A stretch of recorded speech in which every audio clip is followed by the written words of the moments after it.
Halo everyone, kembali lagi di F-Movie bersama saya. Di video kali ini, kita akan membahas sebuah film yang berjudul 3 Days to Kill. Jadi persiapkan diri kalian, karena sebuah spoiler akan segera menemani Anda.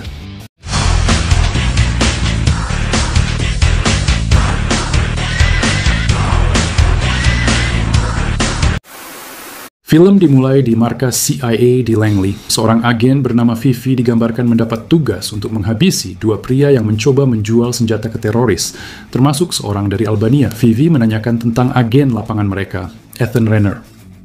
Intelligence the albino. How may it be? We have and eliminated.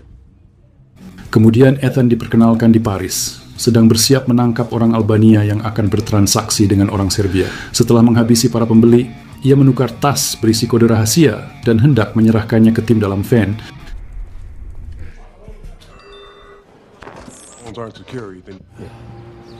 Dan ketika diingatkan bahwa hari itu ulang tahun putrinya Zoe, ia mencoba menelepon Zoe dari telepon umum, tapi hanya mendapat pesan suara.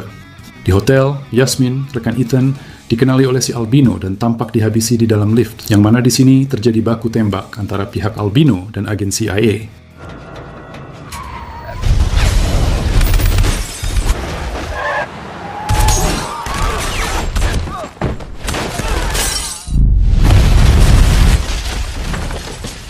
Ethan mengejar si albino, tapi tiba-tiba lemah dan pingsan setelah berhasil melumpuhkannya. Ethan terbangun di ICU dan didiagnosis kanker paru-paru stadium lanjut, yang mana dijelaskan sisa hidupnya hanya tinggal beberapa bulan.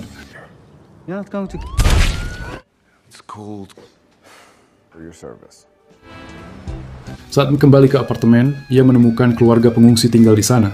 Ia mencoba mengusir mereka, tapi akhirnya mengalah dan membiarkan mereka tinggal sementara.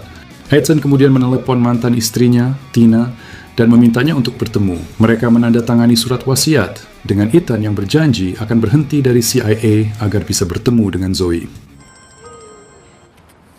I'm exceptional. Why are we really? I'm dying. Namun, pertemuan dengan Zoe berjalan canggung. Saat mereka berbicara, seorang pria tua bernama Hugh tiba-tiba mendekati mereka dan dikenalkan oleh Zoe. Hugh bersikap baik pada Ethan saat diperkenalkan oleh Zoe, tapi tetap mencurigakan. Setelah Hugh pergi, Ethan memberikan sepeda ungu untuk Zoe, mengira itu masih warna favoritnya. Namun Zoe memilih naik metro bersama teman-temannya, meninggalkan Ethan sendirian. Favorite place to go? Let's go to the cafe. Well, It's Ethan kemudian bertemu Vivi di sebuah bilik. Dia menyebut Zoe dan menunjukkan jam tangan Ethan yang tertinggal. Vivi menawarkan Ethan pekerjaan dengan imbalan obat eksperimental yang bisa memperpanjang hidupnya. Awalnya dia menolak, sebelum pada akhirnya dia setuju setelah mengetahui manfaat obat itu, hingga kemudian dijelaskan, misinya adalah untuk menghabisi seseorang berjuluk serigala. you can. wait a minute. Mereka pergi ke hotel untuk menemui seseorang yang tahu keberadaan akuntan albino. Meskipun dijanjikan hanya ada satu orang, Ethan mendapati 5 orang di kamar itu. Karena tidak mendapat informasi, ia dan Vivi menghabisi semuanya. Il nous a baisé qu'un bloc porte.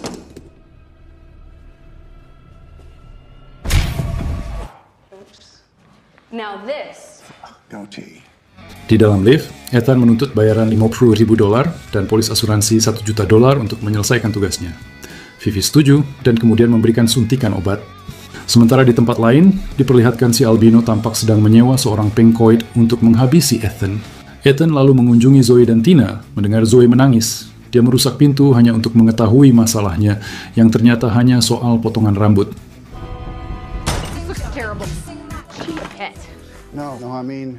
Tina kesal karena Ethan terlambat 3 jam memasak makan malam. Ia hendak ke London dan berniat menyewa pengasuh untuk Zoe, tapi Ethan bersikeras ingin menjaga putrinya. Ethan kemudian pingsan karena efek samping obat. Ia menelepon Vivi dan mengeluh halusinasi. Zoe menyuruhnya minum vodka agar tenang, dan dia menurut.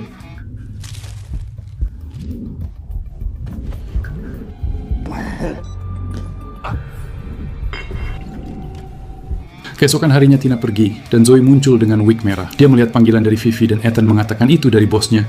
Zoe memberi nada dering khusus pada nomor itu. Ethan mencoba lagi membujuk Zoe naik sepeda, tapi dia memilih berjalan dan menjatuhkan wignya. Ethan kembali bertemu Vivi yang memberinya cek dan mengingatkannya untuk menjaga detak jantung. Vivi menyuruhnya mencari penjual mobil bernama Minit Yomas. Ethan langsung mendatangi dealer mobil, menghina para karyawan, lalu menembak mereka dan menunggu Yomas datang di kantornya. He runs a limo service at Caters. Discreet luxury? Ça veut dire quoi, Ted? Wire name? I'm just waiting. Ethan menculik Minute dan mengancam keluarganya. Namun, ia menerima telepon dari sekolah Zoe yang memintanya menemui kepala sekolah. Ia pun segera membawa Minute di bagasi mobilnya. What is so important that it all disappears? In Paris. Di sekolah, Ethan mengetahui Zoe memukul teman sekelasnya. Ia membelanya, tetapi kepala sekolah marah. Setelah keluar, Zoe menjelaskan bahwa gadis itu mengejek temannya dari Pakistan. Ethan mendukungnya, menyebutnya cara efisien melawan pengganggu. Someone with a clenched fist. No. Stand. And the Saat Minute ribut di bagasi, Ethan memukulnya, membuat Zoe kesal dan pergi. Namun ia menelepon kembali dan mengajak Ethan ke taman hiburan favoritnya. Mereka bersenang-senang, lalu Zoe pamit belajar dengan temannya. Di perjalanan, Ethan tiba-tiba diserang pria bersenjata. Ia terluka, tapi berhasil menghabisi penyerangnya yang membawa foto dirinya.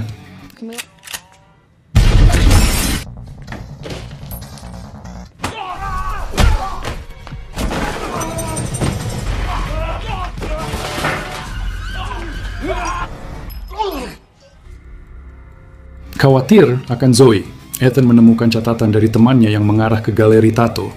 Di sana, ia melihat tas Zoe dalam mobil.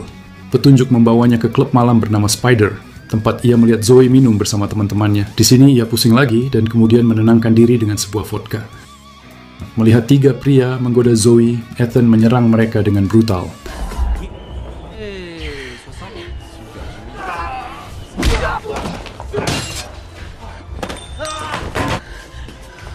Zoe diselamatkan, tapi keesokan paginya dia tidak ingat kejadian itu. Saat hendak ke sekolah, Zoe marah karena Ethan memaksanya naik sepeda, yang ternyata padahal belum pernah diajari. Ethan lalu mengajarinya dan menarik perhatian orang-orang. Di momen haru, Zoe menangis dan bertanya mengapa Ethan lama menghilang. Ia curiga ayahnya punya keluarga lain, tapi Ethan meyakinkannya bahwa itu tidak benar. Many people. Halfway there. We're on. All right. Zoe mengaku memukul gadis di sekolah karena mengejek Hugh. Mereka lalu bertemu Hugh yang akan mengantar Zoe ke sekolah.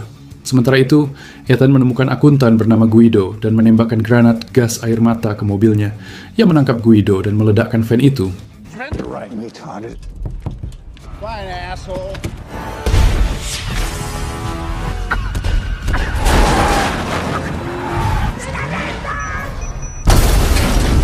Ethan membawa Guido ke apartemennya untuk menukar tas berisi kode yang dirancang untuk meledakkan bahan peledak milik serigala dan albino. Zoe menelpon Ethan, meminta resep saus vegetarian untuk makan malam bersama Hugh. Ethan memberinya resep dari ibunya. Malam harinya, Putri Jewel melahirkan bayi perempuan yang diberi nama Ethan. Meskipun awalnya mereka berniat pergi, Ethan mengizinkan keluarga itu tinggal lebih lama, tapi mereka memilih pindah demi kebersamaan keluarga. don't get Sumia. Di rumah, Ethan mengetahui Hugh mengajak Zoe ke pesta prom, tapi Zoe menolak karena tidak bisa menari. Ethan mengajarinya tepat saat Tina pulang dan tersentuh melihat mereka. Of course I would. Mereka makan malam bersama, dan Tina menyarankan Ethan segera memberitahu Zoe tentang penyakitnya. Mereka akhirnya tidur bersama. Keesokan harinya, Vivi memberitahu Ethan bahwa Albino menginap di Grand Hotel. Ethan segera ke sana dan mengejar serigala serta Albino dengan mobil, hingga mendorong mereka ke jembatan penyeberangan.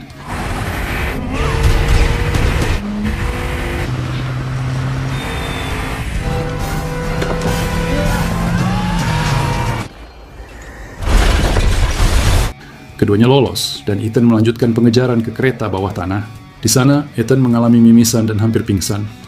Saat Albino menyeretnya ke rel untuk dieksekusi, Ethan sadar kembali dan mendorong Albino tepat ke arah kereta yang datang dan menghabisinya. Namun, ia pingsan di rel setelah itu.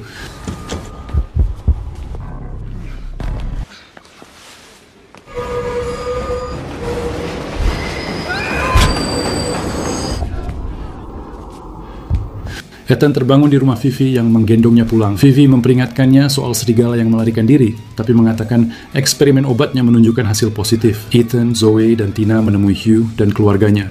Ayah Hugh memperkenalkan mereka pada rekan bisnisnya, si serigala. Mereka saling mengenal dan berjabat tangan. Orang tua Hugh lalu membawa mereka ke sebuah klub. Tina mulai curiga Ethan menyembunyikan sesuatu, tapi Ethan menyangkal. Tiba-tiba anak buah serigala menembak Ethan. Ia mengejar dan menghabisi mereka, lalu menjebak serigala di dalam lift. Ethan menembak kabel lift hingga jatuh, namun serigala berhasil selamat.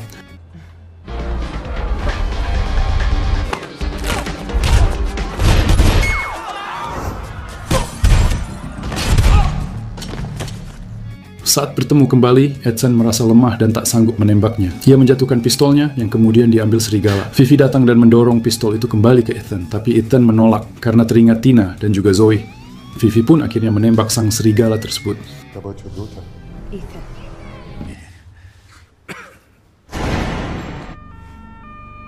Beberapa waktu kemudian, Ethan tinggal bersama Zoe di rumah dekat laut. Saat Natal tiba, ia berbincang dengan Tina tentang masa sulit yang mereka lalui. Tina datang dan Ethan mengakui kesalahannya. Zoe muncul dan mereka bertiga akhirnya berkumpul bersama. I can hear your car. If I could, already gotten more than I deserve. He's done. You think Dad's gonna sue? Ethan kemudian menemukan kotak berisi catatan Natal dari Vivi dan juga jarum suntik, sebuah obat untuk memperpanjang waktunya bersama keluarga. Yang mana tampak Vivi terlihat dari kejauhan, sedang mengamati mereka. Film pun akhirnya selesai, benar-benar ending yang begitu mengagumkan.